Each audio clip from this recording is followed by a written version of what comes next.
CTV News has obtained the list of all 30 senators who allegedly filed inappropriate expense claims, conservatives and liberals, sitting and retired. The Senate spending scandal, the myth and the reality. I'm Brian Lilley with TheRebel.media. I've been saying from the beginning that the Senate spending scandal is about much more than Mike Duffy. That's where most of the media attention is, even today as his trial continues.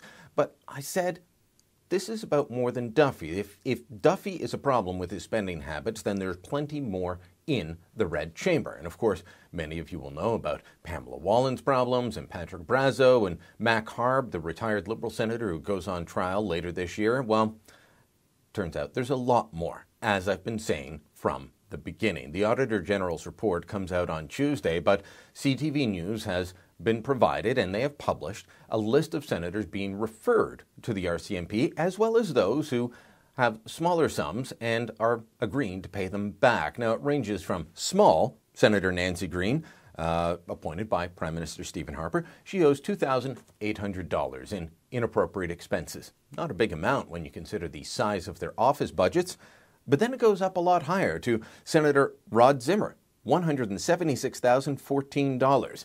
He's retired as well. He became famous for having a wife in his 20s, despite he being in his 70s. He was appointed by Paul Martin. Now, here is another part of the myth.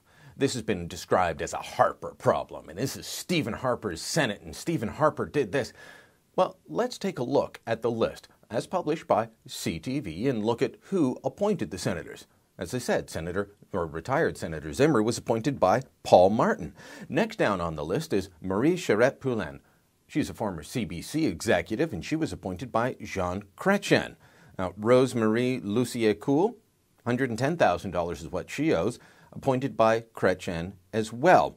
And then we've got Sandra Lovelace-Nicholas. She was appointed by Paul Martin. And then number 5 on the list, Pierre-Hugh Boisvenu. He was appointed by Stephen Harper. So of this new list, the top 5 includes one Harper appointment. As I've said, this is not an issue of conservatives abusing the Senate. This is not a partisan issue. This is not a conservative or liberal or a New Democrat issue. This is an issue of people deciding that they are entitled to their entitlements. Now, some on here, it's very small amounts, like Senator Claude Carnegan, apparently owes $3,500. He disputes some of that.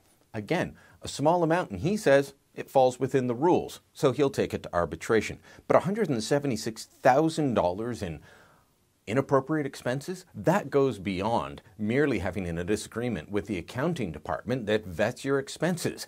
That is an abuse. There's going to be lots more. If everyone gets the Duffy treatment, there's going to be lots more heading towards trial, you would assume, unless the whole issue around Duffy was about politics. Maybe it was about partisanship. Maybe it was about trying to get this government any way they could. That's definitely the way it's played out with the media on it. It'll be interesting to see how the media plays out liberals being caught with their hands in the cookie jar over the coming days.